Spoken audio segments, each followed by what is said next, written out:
911, what is the location of your emergency? Multiple patients up to 20. Are you inside those clubs We have still? a mass casualty incident in downtown.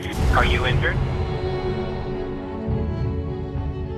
June 12th, 2016. The morning will forever live in Orlando's history. What started out as a night of fun for hundreds inside Pulse nightclub behind me soon turned to terror and death. 49 dead, 53 injured. I'm Matt Austin. The stories from that night, sad and tragic, but also inspirational and heroic. The artwork and words that now cover Pulse, all signs of healing and recovery. It hasn't been easy, but we are trying to move forward. In the last 6 months, we've gotten a clearer picture of what happened here, so we're going to revisit that night and tell the story as hard as it may be. You've seen some of these images before, but not like this, all at one time. So we do want to let you know it could be tough to watch at times.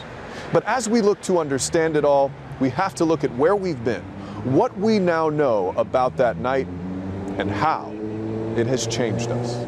I have those moments where I'm like, oh my God, like this happened to me. Like, why me? Like, why, but after a while, I'm like, you know what? I'm here. I'm still here. And now I have a job, I have to share to the world my story.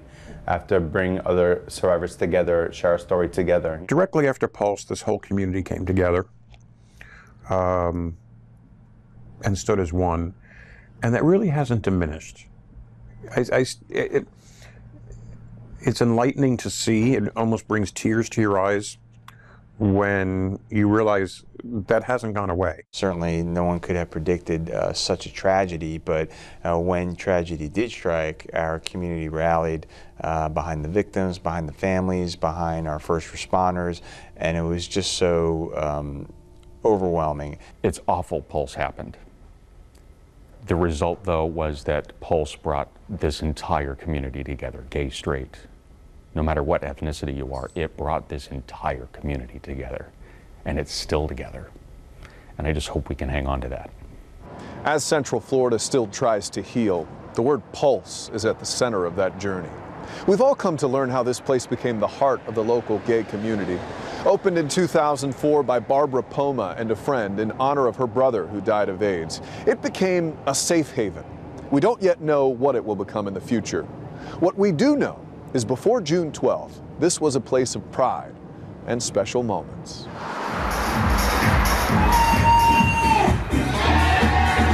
That night seemed like it was beyond fun. I mean, we had fun. Everyone was just drinking. And we were so excited. Googled map popular clubs in Orlando, and Pulse was the first one to come up. It was so much fun there. I mean, the experience of Pulse was just one you couldn't compare to any other club here in Orlando. Living life to the fullest and having a good time and being in our own zone. The excitement, the adrenaline, drinking, the good times, the laughter here and there, the joy in people's faces. It's just pure fun, pure fun. When you walked out of the house, you said, where do you want to go? Let's go to Pulse. And we were having the time of our lives. It was a place of joy. And on the 12th, that joy was taken away.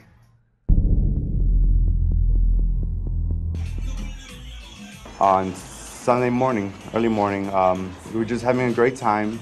We're all there, having a drink. It was shortly after 2. We're saying our goodbyes. I'm hugging everyone. It was a great night. Right around when they stopped serving alcohol, that's when we heard the first round of shots go off. At first, we didn't know that there were gunshots. I didn't know. I was so confused. I was like, wow. Out of nowhere, we just hear a big shotgun. We stop what we're doing, and then it just keeps going. The gunshots were getting louder. The smell was getting stronger. The gunpowder. It smelled like firecrackers on the 4th of July. More people are falling. People are running. Glasses are getting dropped, and then people are passing me. Like, I'm getting covered in blood from other people. After the second shot, there was a pause, and then it just started shooting.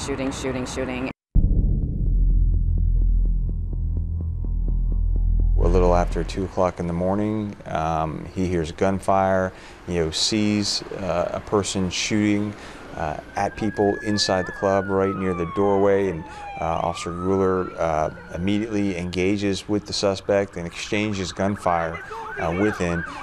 He realizes he is extremely outgunned. We just grabbed each other, we started running, and unfortunately I was shot about 3 times in my leg, so I had fallen down. I tried to get back up, but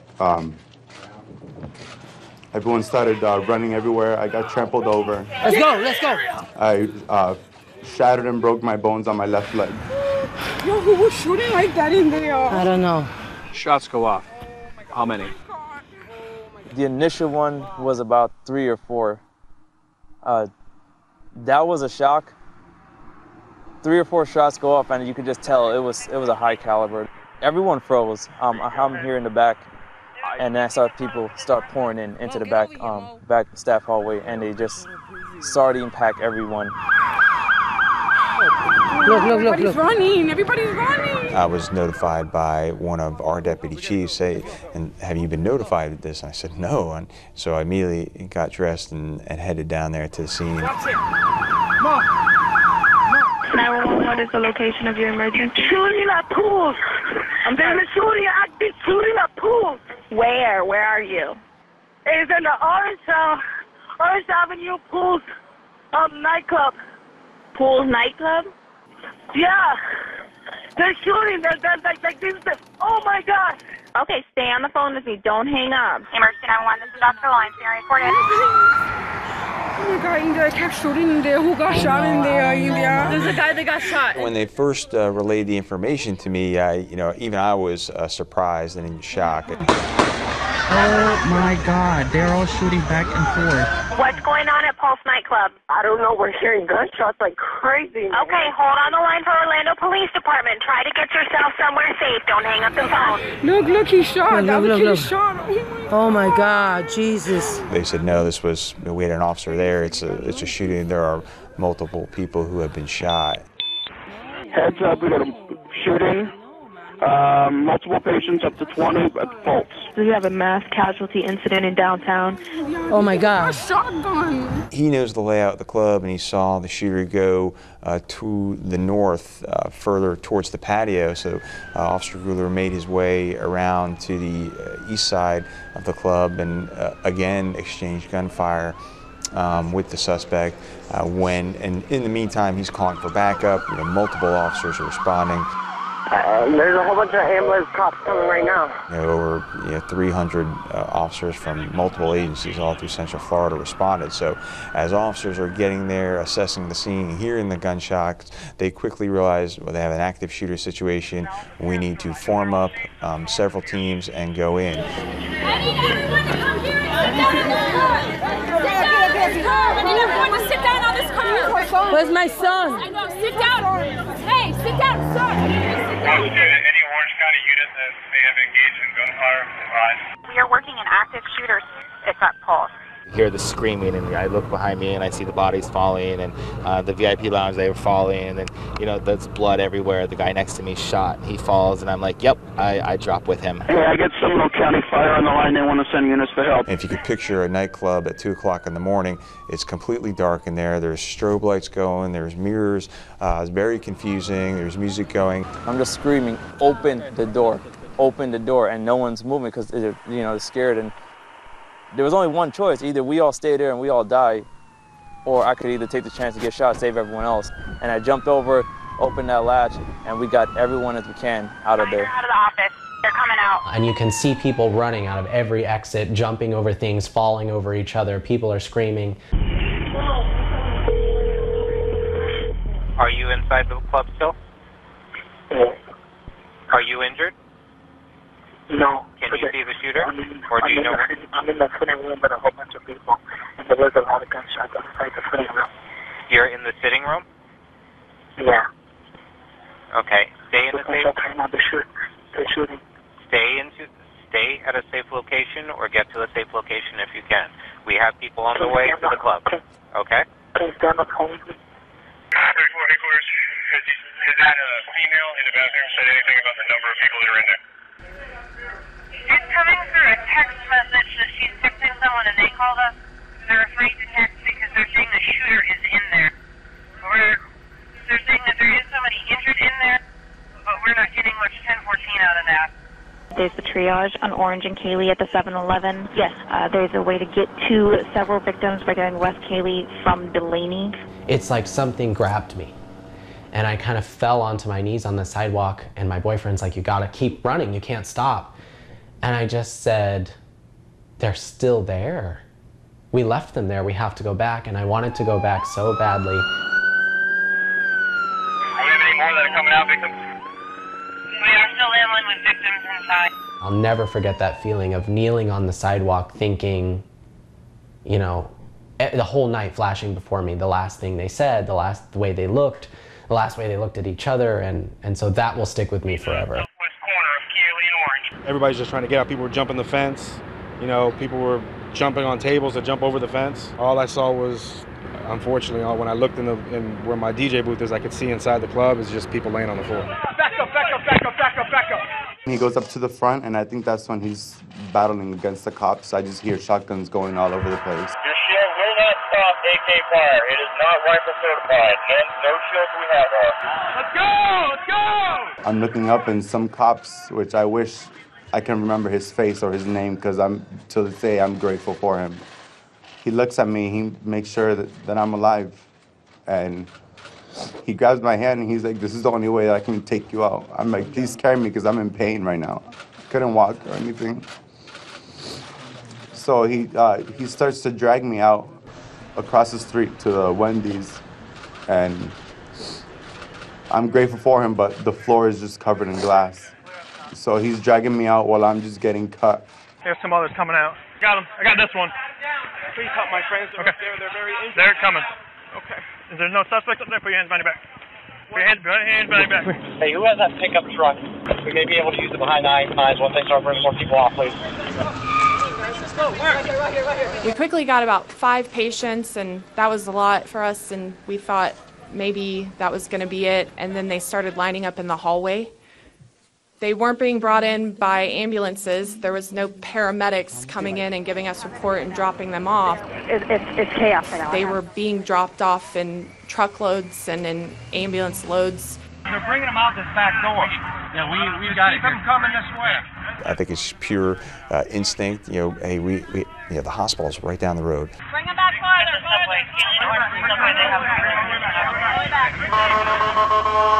I have this pickup truck. Let's start putting these victims in the pickup truck, and I think they transported between 15 and 20 people on their own to the hospital, and they're instrumental in saving those lives. I'm 10-12 with somebody getting catch from people inside. And we quickly realized that there are hostages in both bathrooms. All right. Do you know what the shooter looks like?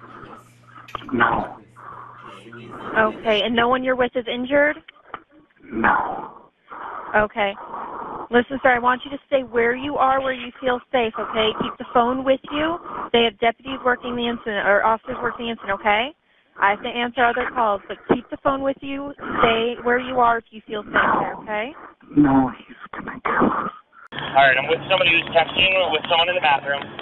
The suspect is advised he's going to attach 4 vests to 4 people in 15 to 20 minutes in the different directionals of the club. I want to let you know I'm in Orlando, and I did the shooting. Throughout that period of hours, the gunman was in there with us, and he actually made a call to 911 from in there. Everybody could hear who was in the bathroom who survived. Could hear him talking to 911, saying that the reason why he's doing this is because he wants America to stop bombing his country. And from that conversation from 911, he pledges allegiance to ISIS. Tell me what's going on right now, Omar. What's going on is that the airstrikes need to stop. Yes. Needs to stop. And then based on his conversations, pretty quickly realized that we were dealing with someone who was self-radicalized and a terrorist. Hi there, this is Orlando Police. Who am I speaking with, please?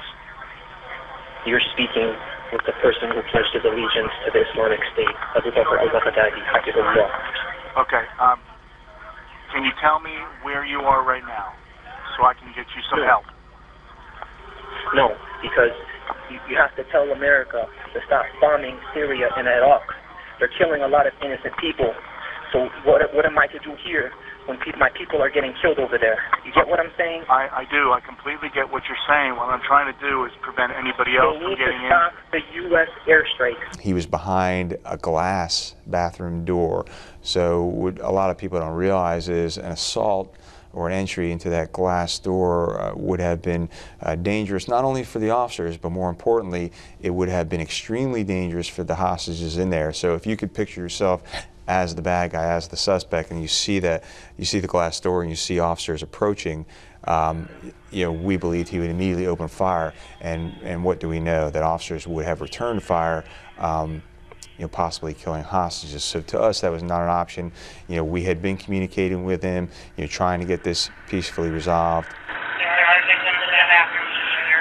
And after that, he even spoke to us directly in the bathroom. He said, "Are there any black people in here?" I was too afraid to answer, but there was an African-American male in the stall where most of my body was, majority of my body was, had answered. And he said, yes, there are about 6 or 7 of us. And the gunman responded back to him saying that, you know, I don't have a problem with black people. This is about my country. No, they say there are 2 bathrooms. One has 4, one has like 9. How many people are with you? About 12 to 15. Everybody was just there quiet when just be quiet, just be quiet. We're gonna be okay, you know. For some reason I didn't feel scared. I wasn't nervous or anything. I was just trying to like analyze the situation and figure out how I'm gonna get out of here. Oh, my girlfriend's in the bathroom saying that there's 2 dead people and there's 18 people there and there's shooters are in the club. And then all of a sudden she stopped texting me. No amount of training or experience could have prepared anyone for the devastation and the carnage they saw that night. Okay, everybody slow down. One person, I'll push the stretcher. 2 people to grab people, put on the stretcher. This is the air conditioning unit. I'm about ready to push it out. Scott, they're in the far southwest corner. It's going to be hot back here. We have a manager out here on the phone with somebody who's actually inside the building. So we have intel from that aspect. Where do you want him? Just stay calm. Stay calm, stay quiet for right now. He says, where are you? He says, I'm in one of the dressing rooms. We have at least 12 in the back, 2 dressing rooms. And so the SWAT officers are looking to see where he possibly is. And he says, could you be in a room? Does it have an outside wall-mounted air conditioning unit? And the employee said, yes, that's the room I'm in. So very carefully, our SWAT officers went to that air conditioning unit and they tested it. They pushed it to see how secure it was, and they found that it wasn't that secure in that wall. So, and remember, this is only feet away from one of the bathrooms where the suspect was holding hostages. So they devised this plan, and they tell the patrons inside this bathroom, there were 8 of them in there, they said, look, this is what we're going to do. We are going to push that wall-mounted air conditioning unit in very carefully and very slowly, but here's what we need to happen. Number 1, we need you to catch that on the inside and not make a noise, not make one sound. And so they did. And so they pushed that in, and they gently let it dangle by the cord, and they say, okay, we're gonna start. You know, you're still talking to that person on the phone. We're gonna start taking you out one by one. Oh, and one more thing, you were gonna be the last one out. And you can imagine him with his surprise, and he goes, I need to know everyone else is out there, so I won't know until you tell me on the phone. So one by one, 8 patrons crawled out of that dressing room and were saved. And this is all going on while the suspect is holding hostages in the other bathroom and talking to our negotiators. Everybody was running everywhere. Here. But I don't know where my son is. No one can tell me where my son is. Because you're going to hear a lot of noises. I don't want you to panic. Just kind of get everybody ready in the next few minutes, okay? Because of the positive indication of the presence of explosives in his vehicle. He wants to move all the way back. You know, we felt that the best option then was to do an explosive breach on the outside and save as many people as we can. Myself, Tierra Parker, and Akira, who didn't make it, was inside of, and I could see his feet like scooting back as he heard the police outside. And the last thing that I heard before the police said, you know, move away from the walls, because obviously they were about to bust through again, he said, "Hey, you," to someone on the floor inside the bathroom, and shot them, shot another person. Those explosions you're hearing, that's them working to get to you, okay? Just try to keep everyone calm. Let them know that's them coming to you. 3, 2, 1, and the bomb went off, and it was just all white. We were covered in white powder. We are immediately across the street from the emergency room here at Orlando Regional Medical Center, right along Orange Avenue. And I want you to see what is going on behind me. This is looking south on Orange Avenue. You can see a very heavy police presence here right now. This is all outside the Pulse nightclub. Whoa, and we just heard a loud boom coming from just south of our location here. We don't know what that boom was, but I think you saw everybody react. At approximately 0500 hours this morning, the decision was made to rescue hostages. And all of a sudden, boom, boom, we heard that loud concussion explosion. And that rocked me. It rocked a lot. Everybody just came to a stop around ORMC. What was that? We wanted to know what that was. And so, honestly, I'm keeping my line of communication with Orlando Police open on Twitter. That's how I was communicating with the spokespersons. And I immediately picked up my phone and tweeted to OPD, what was that? And they responded, a concussion explosion. The last person comes out, I guess the shooter came from behind and started shooting through the hole at the police. And that's when I got shot in the leg. And you knew at any moment he could come back like that? We didn't even know he was still in there. We thought he had left or he killed himself, or we didn't know where he was. So when you and there was 3 detonations inside the building, so that means he was hiding the whole time. My guess is that he was waiting for SWAT to come in there to get us so he can kill the police too. But the SWAT never came in. We went out through the hole that the SWAT made. No, I didn't. SWAT guy took one to the helmet. He took 1 round to the helmet. The suspect came out of that hole himself, armed with a handgun and a long gun, engaged in a gun battle with officers. Wasn't that much longer after that. You know, Nadine throws back to me live at the scene, and in the middle of talking, in the background you hear the of the guns going off inside Pulse. The hairs on the back of my neck just stood up talking about that. It was frightening. It was frightening just hearing that. At that point, the officers instructed me to, like, you know, lift my hands, drop whatever I had in my hands, and they instructed me to drag myself toward them. I yelled, I said, you know, there are people shot, people who were killed in the bathroom, we need your help. But they weren't coming near me. They just told me to drag myself toward them. So once I got, I guess, close enough, a couple of the SWAT grabbed me by the arms and dragged me outside. And I'm just getting word right now. Shooter is dead inside the nightclub, according to Orlando Police Twitter. That just came in 20 seconds ago. Pulse shooting, the shooter is dead inside the nightclub. Today we're dealing with something that we never imagined and is unimaginable. Since the last update, we have gotten better access to the building. We have cleared the building, and it is with great sadness that I share we have not 20 but 50 casualties. In addition to the shooter, there are another 53 that are hospitalized.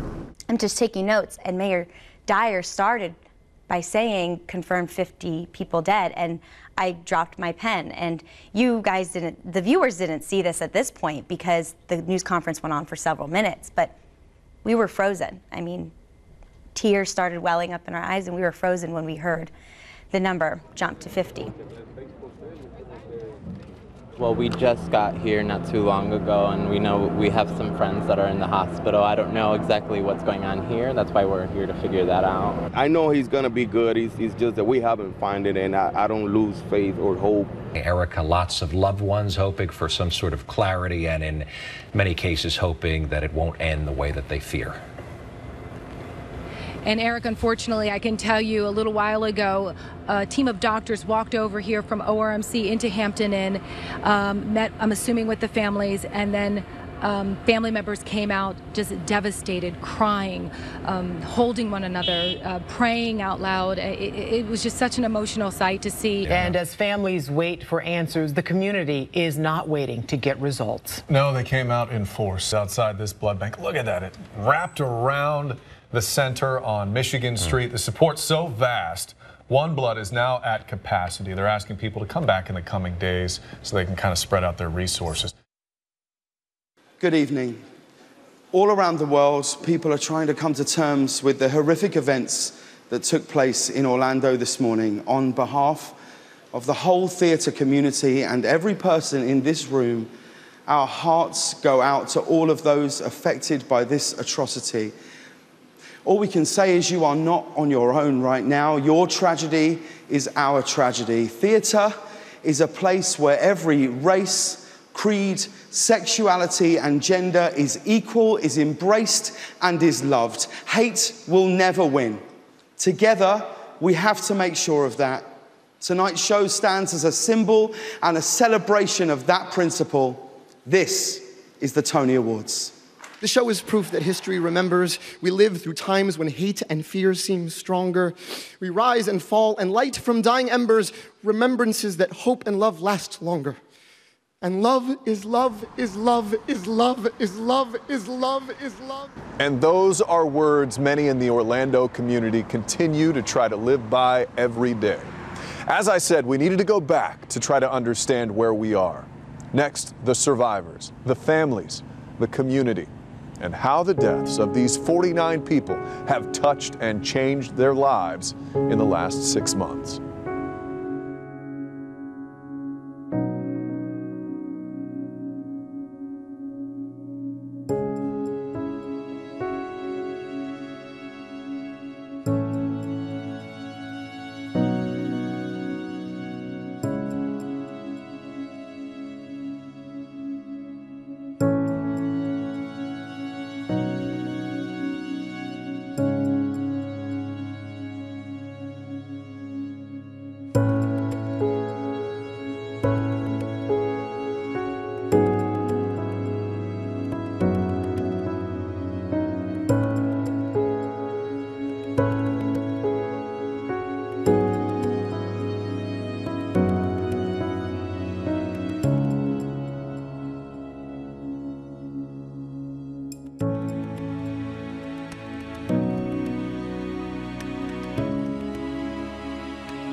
Six months have gone by. There are still questions as to why Omar Mateen did what he did. We may get new information in the coming months from the FBI, and it may give us a better picture of the motive. But for many in Central Florida, this is all they need to know. They've seen and heard enough. And while the pain will always last and linger, they're trying to move on. We felt it was important to see all sides of that night. So as we talk to those who lived through it, we can get a better understanding of where they are now. I will tell you this, there are no words to describe their courage and bravery. They are on the way to recovery and healing. And thanks to Central Florida's generosity, getting the financial help they need. The international community was rallying. Every time you went onto that website, you saw another tens of thousands of people who had stepped up from all over the world to give. Everybody says, oh, thank you, thank you, thank you. But this goes beyond thank you. You were there, you were supporting, you were sending love, and it kept us moving in the right direction. I think that's the one thing that's made it bearable for them, is that they know that so many people care. We weren't defined by the hate-filled act of a demented killer. We've been defined by our response, and that's a response of love and compassion and unity. From the bottom of my heart and everyone here in Orlando, thank you. Thank you. Thank you. Thank you. Muchísimas gracias. Thank you. Gracias. Thank you. From all of the survivors, we can't thank you enough, and we love you all. Those thank yous come from those who survived the attack here. For them, it's about staying strong, about looking forward to a new day, about hope and healing. Angel Colon is one of them. Shot 6 times, you saw him speak from the hospital as we took you through the timeline, and he described how he had been dragged out. Well, now Angel and another survivor, Jeff Rodriguez, are letting us back into their lives to show us how they're fighting back day by day.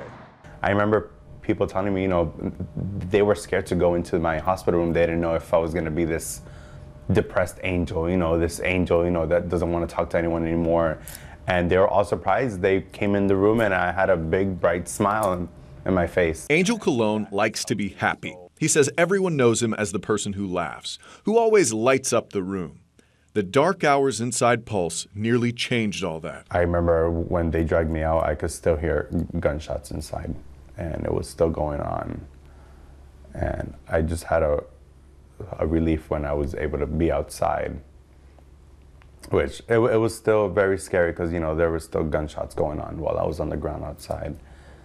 But it's, you know, it's a night that I will never, ever forget. After the Pulse attack, Colon spent 3 weeks in the hospital recovering from several gunshot wounds and a broken leg. Time to think about what happened, and more important to him, about what he would do next. Knowing that I had another, you know, I had another day there with my family. I could wake up again and see my family.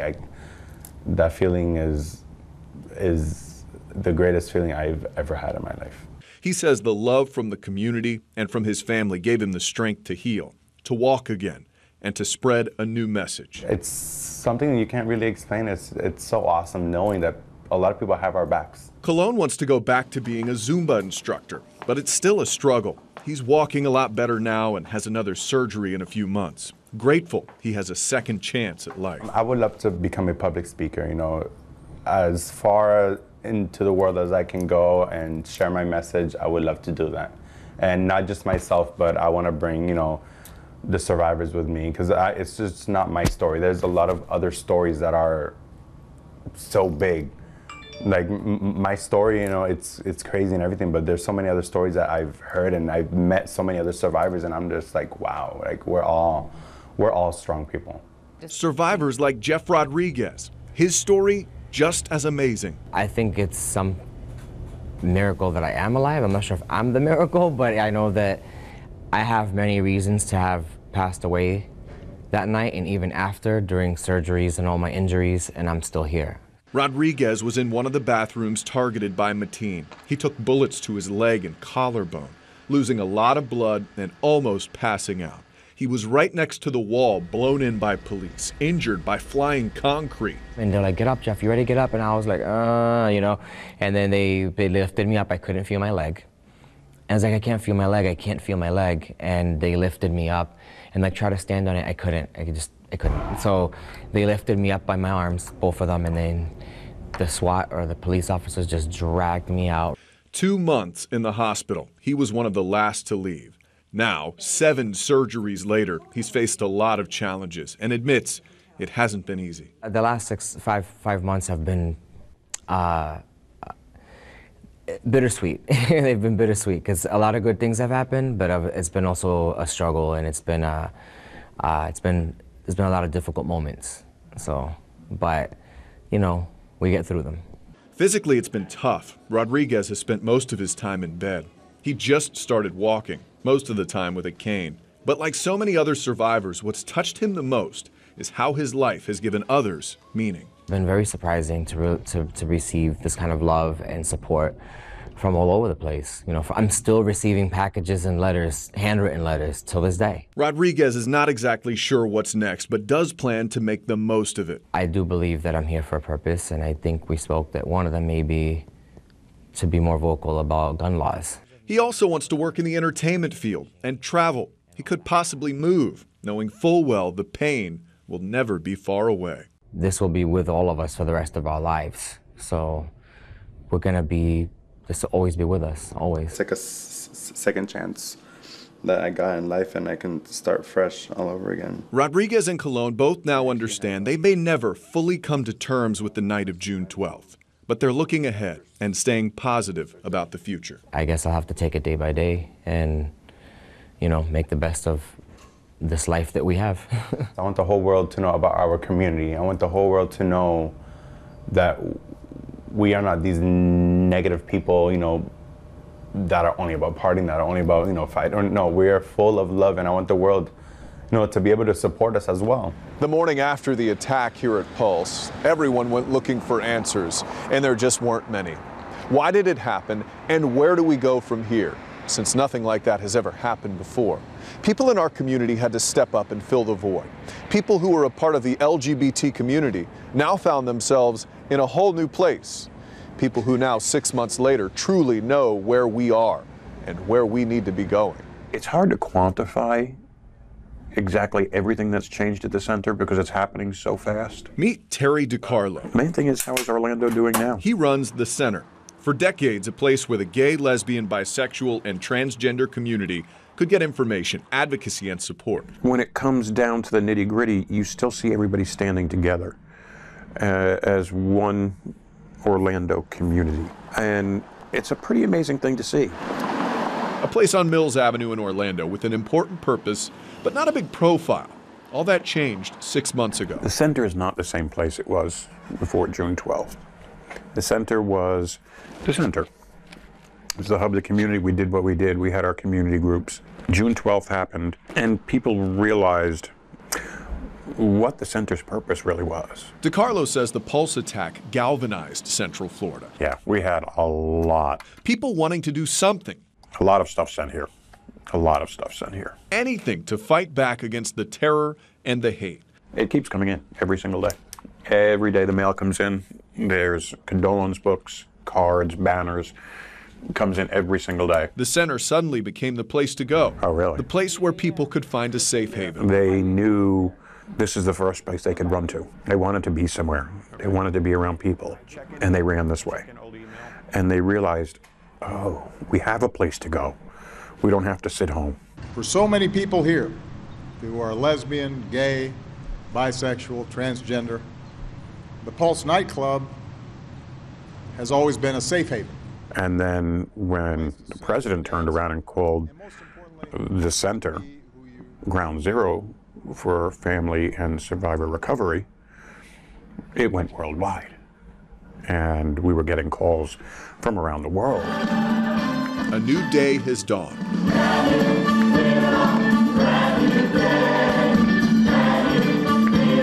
And last month, the Come Out with Pride Festival in Orlando proved the community does have a new purpose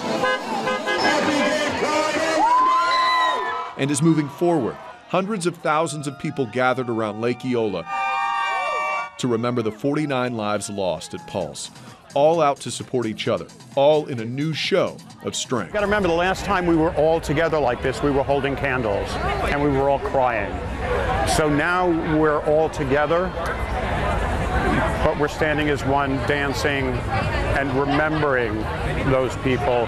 They'll never be out of our minds, but it's just changed. We're not holding the candles and crying. In the months since June 12th, the center's done a lot of counseling and listened to a lot of concerns. One of the biggest, money, and what help the victims and their families would get. Millions donated to the One Orlando Fund were eventually distributed. But DiCarlo worries about what may happen when the money runs out. They still have medical problems. Who knows what might show up down the road from these bullets being in their bodies. You never know. And that money runs out. And these people are left there to pick up the pieces.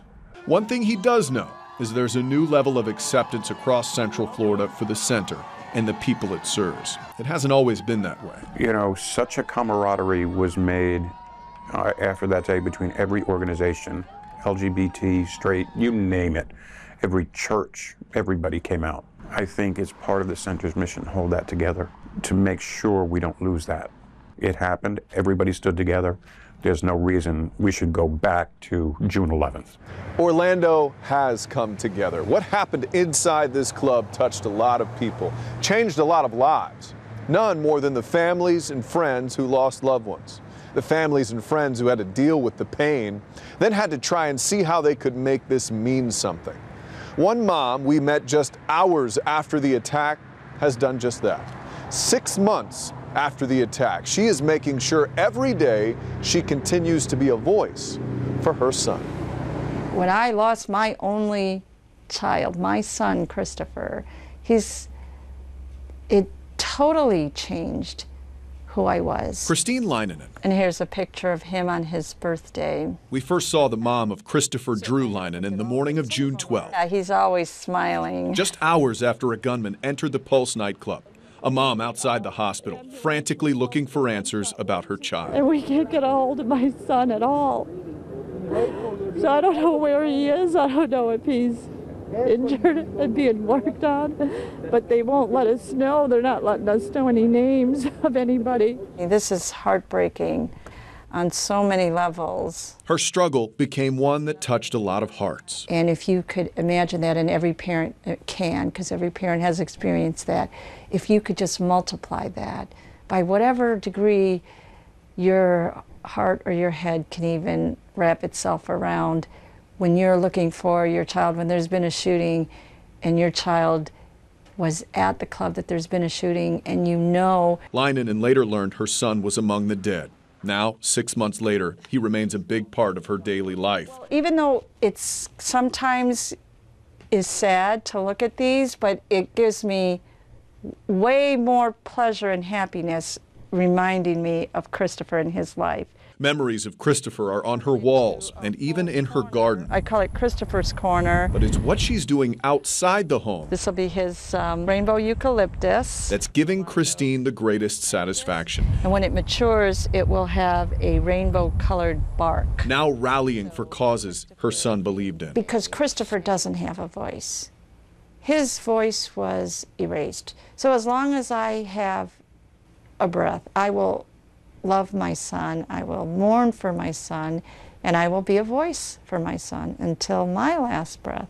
That voice has become a very clear one. Leinonen first pushing for gun control, even taking her mission all the way to the Democratic National Convention in support of Hillary Clinton. So it was in his DNA that love always trumps hate. Because when you look at the Aurora movie shootings and the Sandy Hook and Charleston Church massacre and now Orlando, the real common denominator is that angry young men full of hatred have easy access to high-powered weapons. Leinonen wants to elect politicians who have the same mindset she does. He would be proud of me. He'd be like, go mom, talk for me. She thinks things could have turned out differently if Omar Mateen had never gotten his hands on a weapon. Had he had just one roadblock, we gave him no roadblocks. We let him legally walk into a Florida gun store 1 week before shooting over 100 people and legally buy a high-powered weapon. And had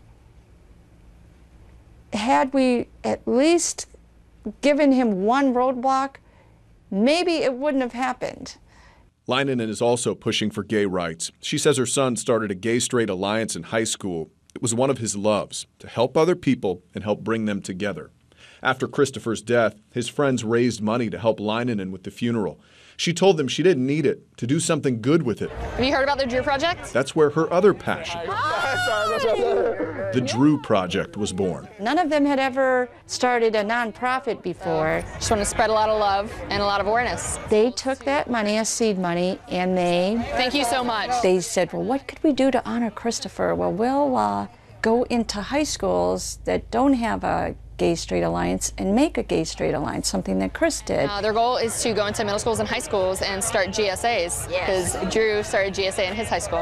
And those that do have a gay-straight alliance already, then we'll just offer a scholarship to the leader within that group. Which is great. Brandon Wolf is one of those friends. Young people getting the support that they need, and then a lot of people getting a chance to go to college that might not have gotten The it. Drew Project has raised close to $40,000. We actually took Drew's Instagram handle, his social media profile, and we turned it into a 501c3 organization, and it's the Drew Project. Drew's handwriting, Drew's design, Drew's mission. The Drew Project is about giving every school a gay-straight alliance, a place they can go no matter who they are. Just the act of giving someone a safe space to be who they are was enough for him to leave a legacy. He was that for us. He was our safe space. He was everything we needed.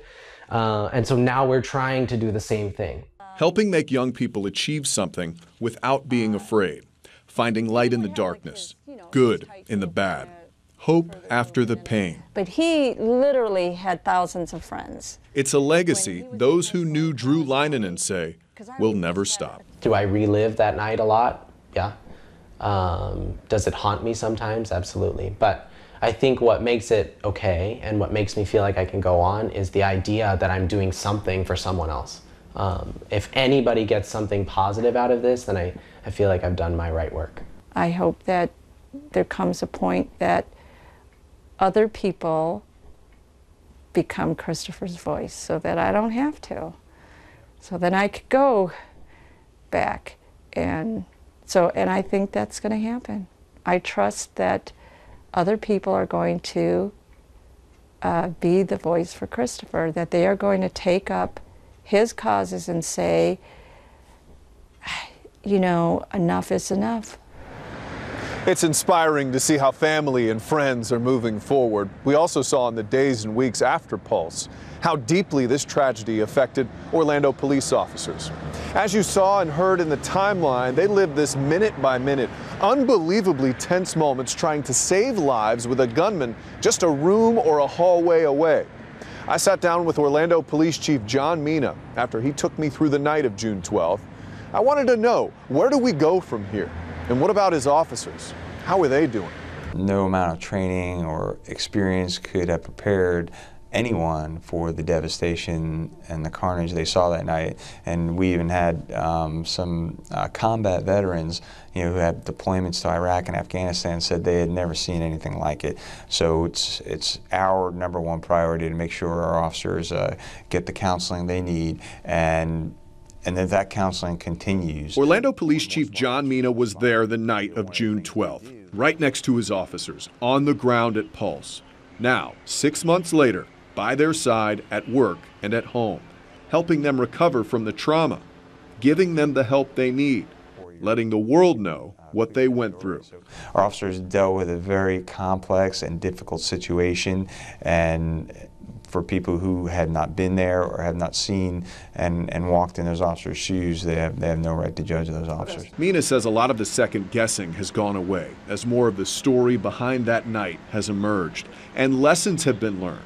A Kevlar helmet saved one officer's life. Now every officer will have one. And the vests they had on just weren't good enough. Your shield will not stop AK fire. It is not rifle certified, and no shields we have are. You know, I immediately went to our training department and said, hey, what do we need to do anything differently, training, equipment-wise? And they recommended to me that officers be issued even more protection, so giving a heavier vest that would go on top of the vest they already wear. Along with the counseling and the training and the new equipment, Mina says something else was discovered, a new understanding and a bond between two Orlando communities. I think when specifically our LGBT community saw the kindness and compassion that our officers showed them, and many of those SWAT officers have developed friendships and relationships with employees and patrons and victims from inside that club, and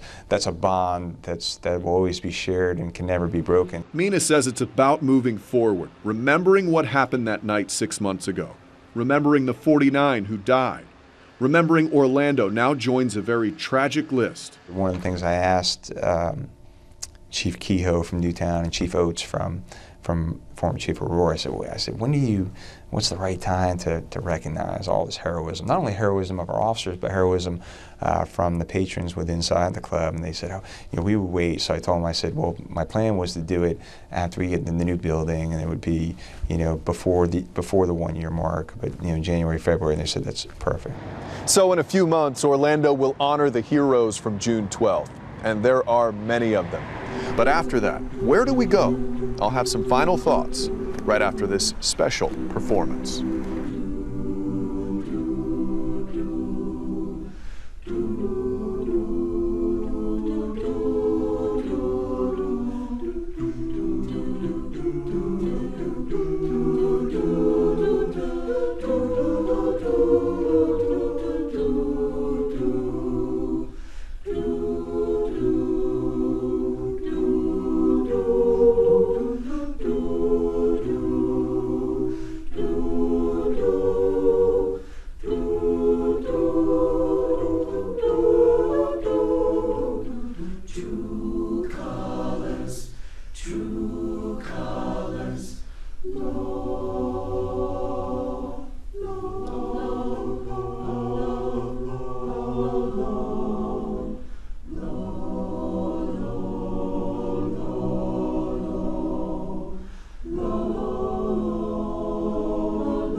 Now, at the 6-month mark of the Pulse attack, it's about continuing to heal.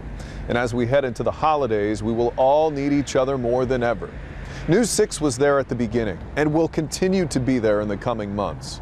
All of us at News 6 have seen firsthand how this has impacted and changed our community. I think some of the armor has gone down a little bit with gays and lesbians and bisexuals and transgendered in this community. I think that people feel more comfortable to be who they are because they know they will be accepted. We've seen, obviously, in the days and weeks after, we saw some amazing things, and we saw Orlando come together. And I love still seeing the rainbow flags out on town, and I drive on I-4 into work every day, and seeing the Orlando and then the strong in between the words Orlando right at the Turnpike exit. It was great coming in. That sign is now gone, but it's great to see that that message is still resonating. It's created a more diverse, a more accepting community where people aren't looking first, what color's your skin, what gender do you date? They're looking at, you're a person, you live here, and you're a part of the community. So where do we go from here? We know in the next weeks and months, we may still learn more about the investigation. We also know for Central Florida, it's about the people, the hurt, and the hope. Those who died and those who survived, and all who are trying to find the strength to go forward. The One Orlando Fund was a big part of that. The millions in donations are helping take care of the needs of those who were at Pulse that night. And just 1 week ago, owner Barbara Poma decided Pulse is not for sale. There were plans for the city of Orlando to buy it, and it appeared they were going to pay more than $2 million for it. But Poma decided she didn't want to sell. She says she now plans to share the site with the victims, the families, and the community. But I intend for all of those people to have input and to help us develop this together, because it truly is their space. It's not just mine now. I do share it with every family and every part of this community, the Latin, the LGBT community, every family member who is affected, as well as just everyone who lives here in Orlando. So it's just something that's going to be collective over a period of time. So what will POMA do with the site? She says she wants to create a sanctuary of hope. That may mean a memorial or a nightclub. It may mean it stands as is, or it may be torn down. POMA says right now she's not sure and has no timeline. June 12, 2016, like so many others, I will always remember where I was that day. When I got the call to come in, how many hours we were on the air, having to begin reading the names of those who died and seeing their pictures for the very first time. I'll also remember the thousands who came out for that vigil the next night. The tears, the hope, the vows to stand united. For me, that's what I'll take from this tragedy. I love Central Florida, and as a part of News 6, I get the honor to come into your home and tell you where we stand. Well, it's been 6 months, and the road is still long, but we will make it through this together.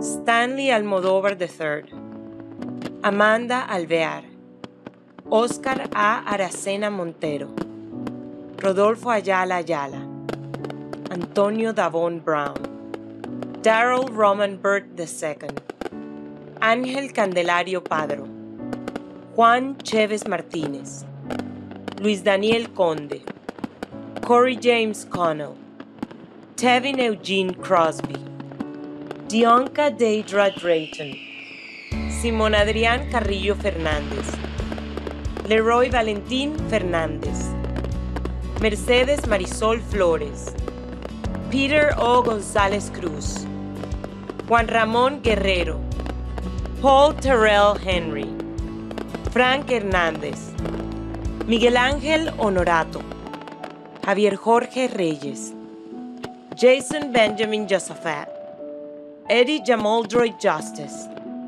Anthony Luis Laureano Disla, Christopher Andrew Leinonen, Alejandro Barrios Martínez, Brenda Lee Márquez Macul, Gilberto Ramón Silva Menéndez, Kimberly Morris, Akira Monet Murray, Luis Omar Ocasio Campo, Geraldo A. Ortiz Jiménez, Eric Iván Ortiz Rivera, Joel Rayón Paniagua, Giancarlos Méndez Pérez, Enrique Ríos Jr., John Nives Rodríguez, Xavier Emanuel Serrano Rosado, Christopher Joseph Sanafeliz, Gilmari Rodríguez Sullivan, Edward Sotomayor Jr., Shane Evan Tomlinson, Martín Benítez Torres, Jonathan Antonio Camuy Vega, Juan Rivera Velázquez, Luis Bielma, Frankie Jimmy de Jesús Velázquez, Luis Daniel Wilson León, Gerald Arthur Wright, Chris Brotman,